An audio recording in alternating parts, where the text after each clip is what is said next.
when that thing pops out, your wheel just goes sideways, and that's it. And the end result, it ripped her axle, it popped off this sway bar end link, and then bent it. As you could tell, it's bent. So it ended up causing quite a bit.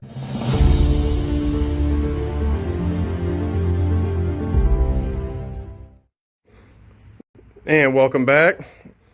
If you don't know what this is basically a part 2 of the ball joint situation we had with this 2011 Ford Edge.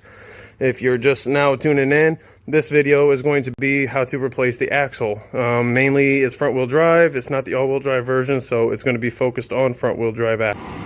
I will have the link to the product in the description below, so if you're interested in that. I only needed the driver's side, so if you need both, I'm sure you can find it on that website via link. Without further ado, let's go ahead and get to it. Right here is the axle. Don't mind the mess. Like I said, this is from the A-arm issue, and I just got a lot of things going on. So let's get this. Here's the axle that we're going to be used as a replacement. This is an Amazon one. I don't think it's Amazon brand, but A Premium. I've gotten quite a few parts actually from them. The pros and cons. So I'm usually a 1A Auto fan. I love their parts for OEM replacement. It's not actual OEM, but it's, you know, pretty close, and I've never had an issue with them. So lately I've been doing Amazon based on obviously the perks of Amazon Prime. You know, you can get that stuff in the next day or sometimes in 2 days. So that seems to be a win for this project because the customer needs it. So all the axles that you find, for the most part, you might see some skips and some minor things here and there, nothing crazy, because they still have to pass a certain specification and measurements and all that stuff to pass, you know, DOT and stuff like that. So usually, no matter what axle you buy, where you buy it from, as long as it's for a 2011 or the year range for this Ford Edge, this video will pertain to you. So without further ado, we're going to go ahead and move forward with it. First thing you want to do is jack it up, put it on a jack stand, make sure it's all secure, take off your wheel. All right, now that we're here, the very first thing you're going to want to do is make sure that you have a 36 millimeter socket. Okay, that's what goes on that nut right there. That's going to be the start of everything. Also, on a side note of that, make sure you spray it.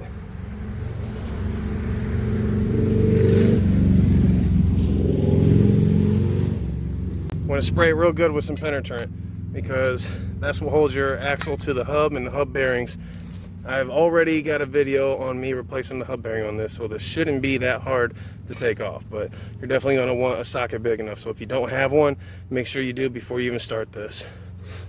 All right, after it sits for a while, we'll go ahead and pop it loose.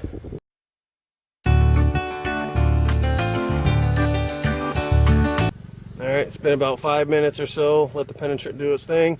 Go ahead and take it loose.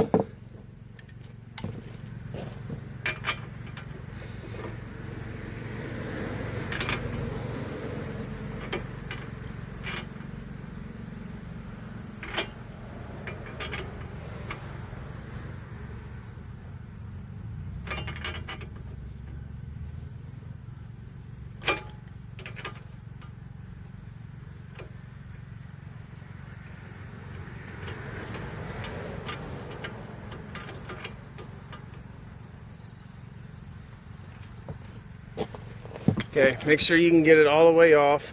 It's almost all the way off, but kind of leave it on there. I'll show you why in the future.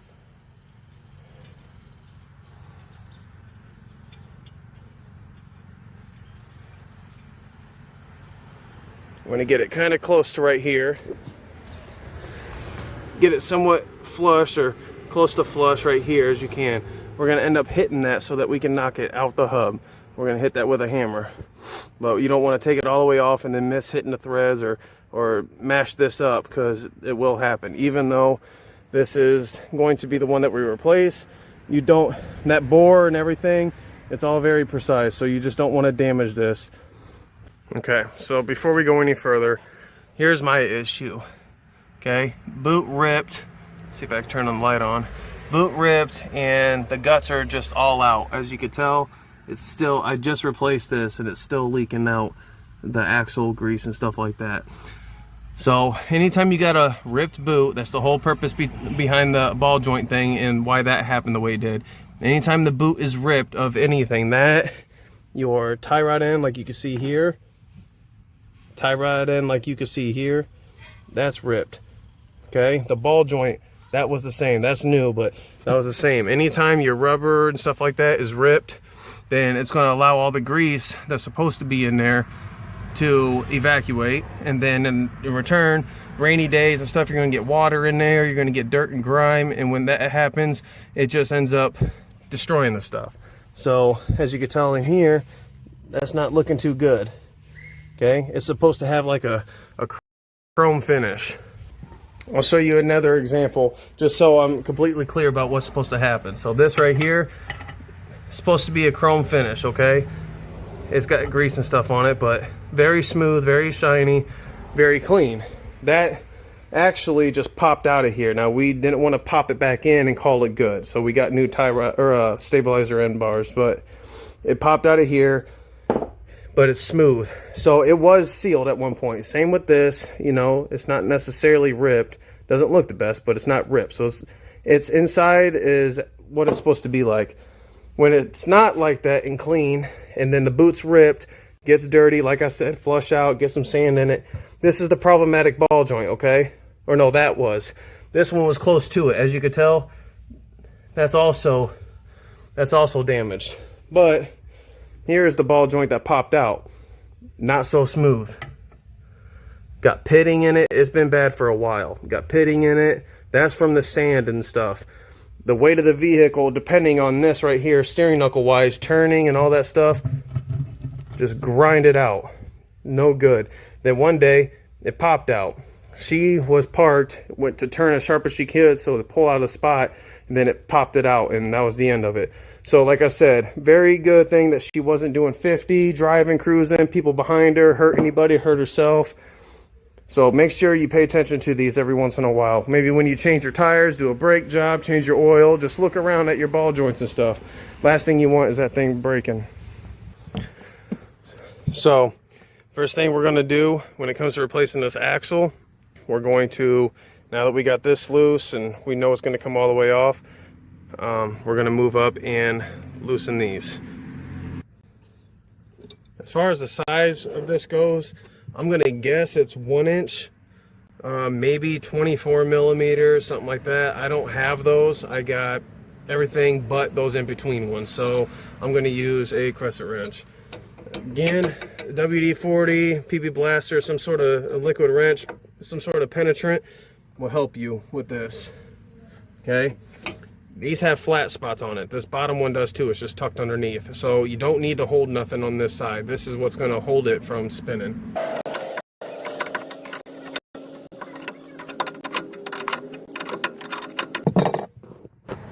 All right, now before you take this bolt all the way out, over here you're going to have your brake line. When you're finagling with this whole knuckle and stuff and moving it, this will need as much room as possible to move. Right now you only have this much room for it to move, so we're going to take off this. It's a 10 millimeter. Be careful, this bracket is somewhat flimsy, so again, spray penetrant here. Let the tool do its work. If you have to kind of hold this bracket here to loosen that off, do whatever you have to do. Just be careful with this bracket. So 10 millimeter, let's move that.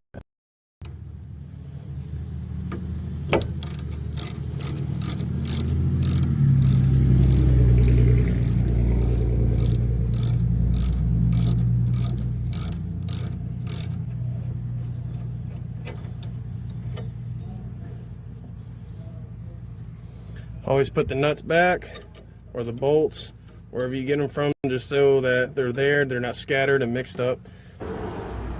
Alright, now that this is out and removed, before we move that bolt, let's go ahead and hit that hub nut on the outside. So keep in mind, that's all we're wanting to try and avoid hitting the wheel studs. That's what we want to hit until we knock it in.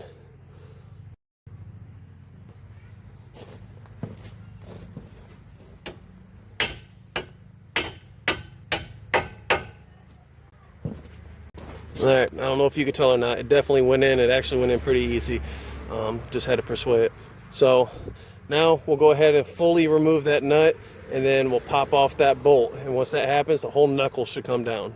You will have a little bit of resistance because you still have the tie rod end on there. I'm trying to avoid taking that out. I think taking these off and being able to move that out, push that axle in, we should have more than enough room.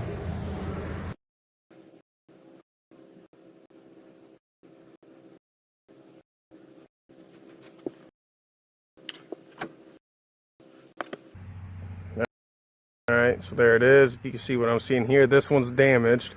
If yours is starting to get damaged, then it might be a little bit more in, which is fine because it gives you more room to pull out. But so now we're going to want to take something, and now that that's kind of broke loose a little bit, you're just wanting to push that axle in a little bit. Once it gets past the spline part, everything should be able to come.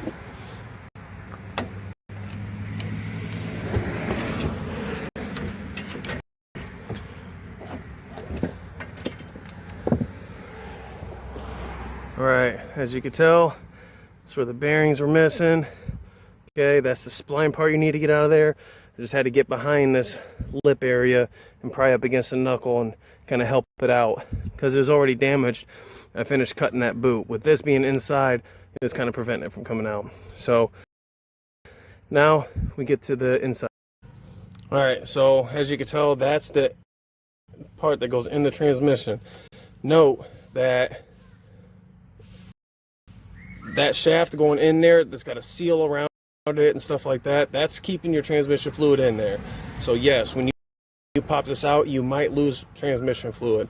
We already did when this whole incident happened. I know we're gonna have to put some more in or add it, so not really too worried about it. But if you are, or the floor that you're operating on, stuff like that, be mindful of it. When you pop that off, not only are you worried about the grease if this is your issue, but you're going to worry about the transmission fluid.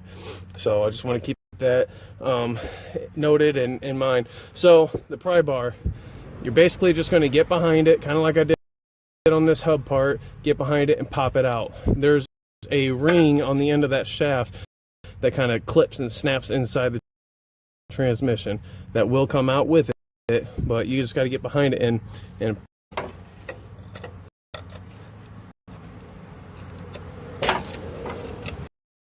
just like that.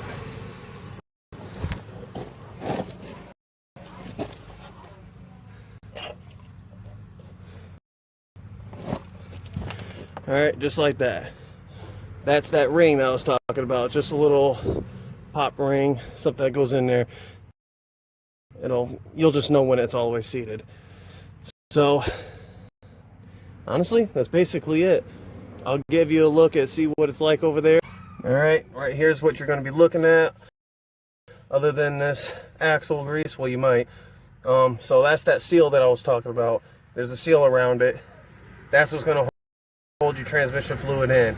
So when you put that new shaft in there, you should be good. Don't fill it from here.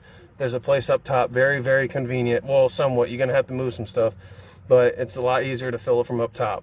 There's no need to fill it from right here. So just want to give you a quick glance of what you're looking at before you get into it.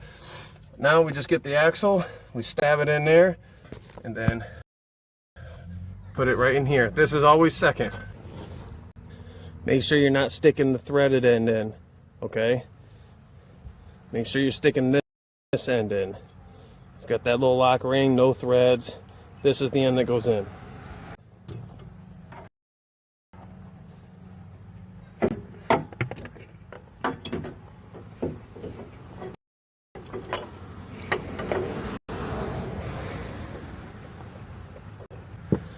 All right, as far as shoving that in and clicking it, if you can get it, good. If not, not the end of the world. Now let's put this end in.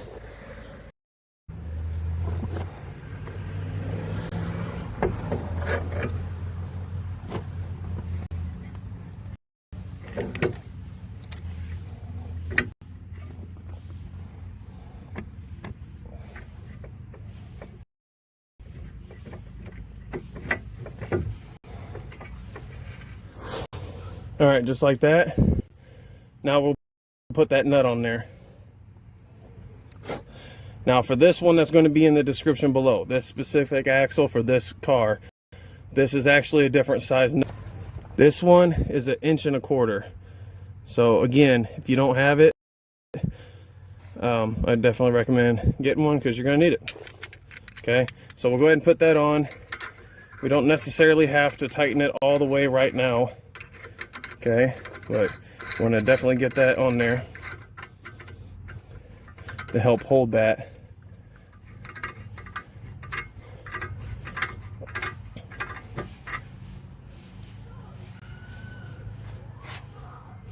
All right, so what I was saying about seating that over here, now that this is on and attached, now we just align the hub and we can actually use the force and knock it in. You'll feel it click.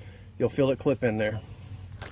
It needs to clip in there because if it does not clip in there, you're going to be leaking. It's just not going to work right. So you need to make sure you get it.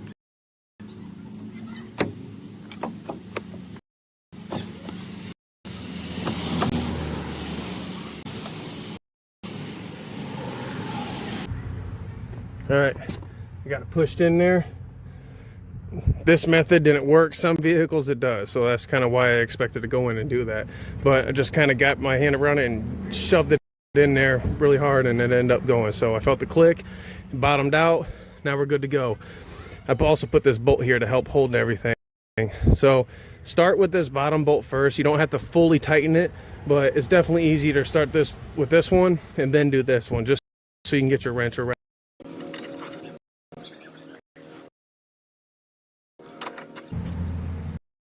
I usually like to leave it to where I can see a little bit of gap right there. That way I can still move this.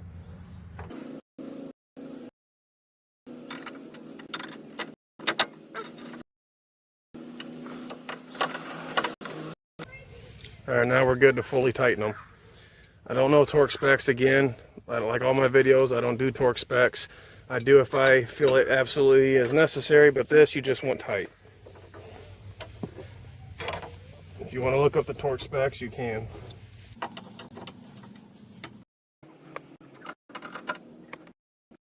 All right, next, hook up this ABS sensor. Good, just right clips right in here.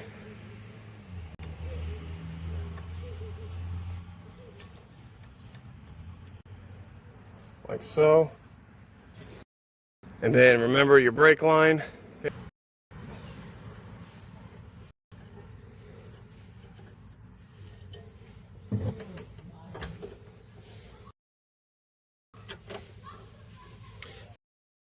Everything kind of, there's a tab here, everything lines up its own way, so go ahead and keep that in mind.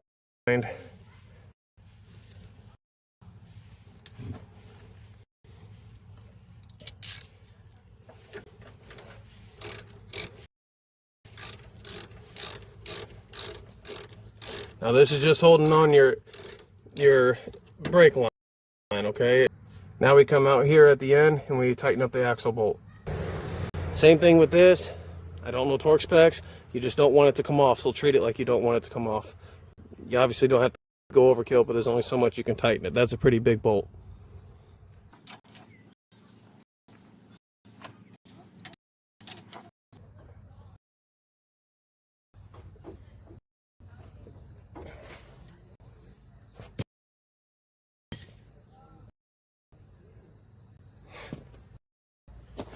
All right, for this part, I will include it, but it's not necessarily necessary because this is kind of branching off the last video.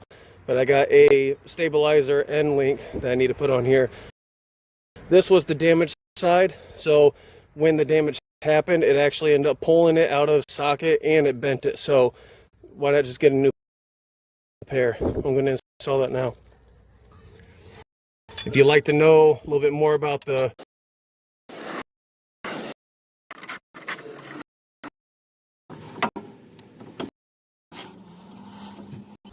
all right, everything's complete. Review your work. Yes, tighten that down. Put the brake bracket on, stuff like that. Make sure you do your own checklist and review your work before you put it all back together. Also, so it doesn't have any accidents down the road. But okay, so as far as the transmission fluid goes. On this vehicle, I mean, it's the same for all automatics. You're going to want to make sure the transmission is warm. They say drive it around for about 10-20 minutes. Then when you put it in park on something level, obviously, so you know you're not favoring some certain parts of the pan. And then you're going to want to flip through the gears and leave it in each gear for about 10 seconds. Then put it in park and check it. So I don't really want to drive this around knowing that it leaked so much. It's not gonna operate the same. I did let it run, I idled, I flipped through the gears a few times. You know, I know the transmission's spinning. So now we're gonna check it. So right under here, hopefully you can see, yep, right under here, that's your cap. Okay, you don't have a dipstick, that is your dipstick. So don't go looking for it. This will be your oil. As some of you may know, but there is no automatic dipstick. That is the dipstick. I'll show you what I mean. Some of them on other cars will be up here. So when you just unscrew it, and then you might have to tug a little bit, but when you pull it up, that's your dipstick. See how it says hot, check, and then that etches. So that whole area right here is basically your level line. So when it's hot, you want it in the hatches. So that's our goal. We're going to go ahead and fill it up or put some in it and then drive around till it's warm and just keep checking it. So when we pull this out, it's right in those hatches. That's how you know that you have the right amount of fluid. But like I said, it leaked out quite a bit. Don't know exactly how much, so we're going to probably pour in, I don't know, I'd say definitely a quart. And then we'll go drive it around and we'll keep checking it. Once it's topped off, you just screw that in. All right, we're back. I'm gonna check it while it's running. Already went driving around. This thing sucks to focus, but from where I see, we're almost there. So just gonna add some more in there.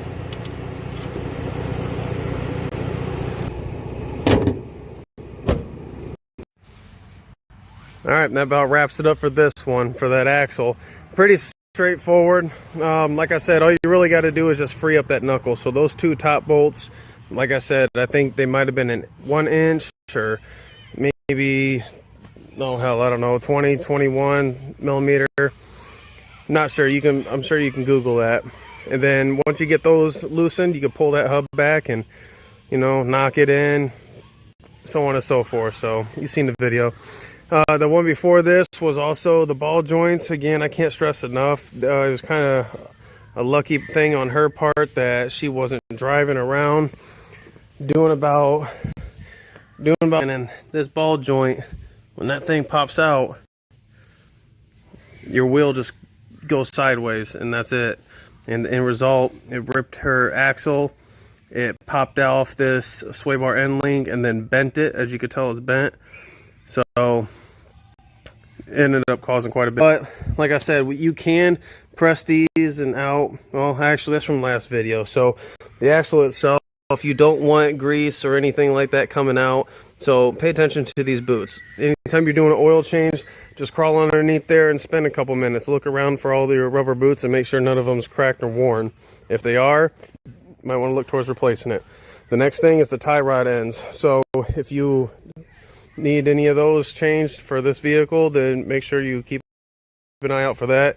Subscribe, maybe notifications and stuff like that. Hit that so that when that comes out, you can see the video and maybe see how it works and do it yourself. So with all that said and done, I really appreciate it. Comments, tips, anything like that to help the next person, please leave them down below. So until next time, thank you.